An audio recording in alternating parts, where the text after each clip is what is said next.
Good day. I would like to discuss the highlights of what I've understand on topic 1, language planning policy and program. So first is language planning is a commonly used term for any action designed to impact language or language uses. So the purpose of it is for social, political, or economic. So language planning is the concrete implementation of language policy. So policies that are designed thoughtfully and carefully typically entails some type of planning. Next is language policy is intended to encourage or restrict the usage of specific language or group of languages. So the government does it formally through policies and laws. Next is there are four language planning principles. First is assimilation. This idea, every member of society should be proficient in the language that is most widely spoken in the community. Next will be the linguistic pluralism. Opposite of assimilation, this concept is preferably for society to have a variety of languages. For example, Hong Kong, they have English, Chinese, Cantonese as the official languages that they use. The third one is the vernacularization. So the purpose is to turn a native tongue back into a widely used language. So lastly, is the internationalization. This idea encourages learning a non-native tongue to facilitate communication with other native speakers. So for example, here in the Philippines, English is considered global language and taught in schools to be able to understand and communicate with other people from another country. The fourth highlights is language planning, policy, and program are thought to impact the effectiveness of both teaching and learning in the educational system. So the goal of it is generating people capable of meeting the needs of the knowledge-based economy throughout the world to place education development goals.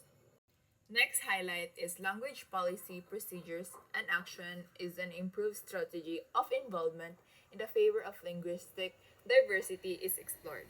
Next for the six highlights, so the roles of language in knowledge and cultural creation highlights the importance of language in its different genre to culture. So therefore, as a result, it attempts to accept and nurture human diversity, necessitate an understanding of the significance of linguistic diversity. Lastly, language planning policy and program aid in the promotion of institutional learning and improvements, as well as for the long-term growth in the area that contributes unity. Overall, it is essential to develop language policies that enable minority groups access to prominent versions of universal accreditation languages and literacy, while also encouraging intergenerational preservation of minority languages, including indigenous and immigrant languages. So, the supported learning another language aspires to be a nationally united, financially sustainable, and socially good. For topic 2, these are my highlights in discussion on language policies and program. First is language policies are put in place to help gather what is planned in language planning.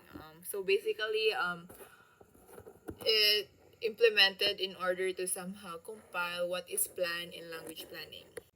For the second one is language policy is mainly concerned with practice or putting what has been planned into action. So it says that language planning is theory part and language policy is more on the practice part of, or applying what has been planned.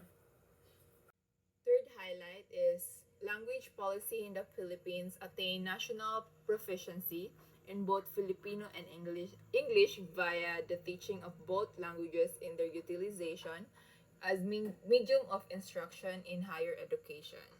For the fourth highlights, the purpose of language policy and program is to promote and facilitate them to carry out their tasks and obligation in order to satisfy the demands of country in the international community. Next is language policies and program improve language acquisition in order to obtain quality education. For the sixth highlight, Filipino and English language policy and initiatives are being developed as a linguistic emblem of national unity and identity. Lastly, the goal of language policies and program is to improve communication, commerce, and interactions connection in the various different national or local administration. Overall, the purpose of language policy and program is to develop people who are capable of meeting needs of the experience and understanding economy has shifted government policies throughout the world to prioritize education in their development goals. So basically, it's guaranteeing people capable of meeting the needs of the knowledge based economy throughout the world to place education development goals. So these are the highlights for my topic 1 and topic 2. Thank you and have a good day.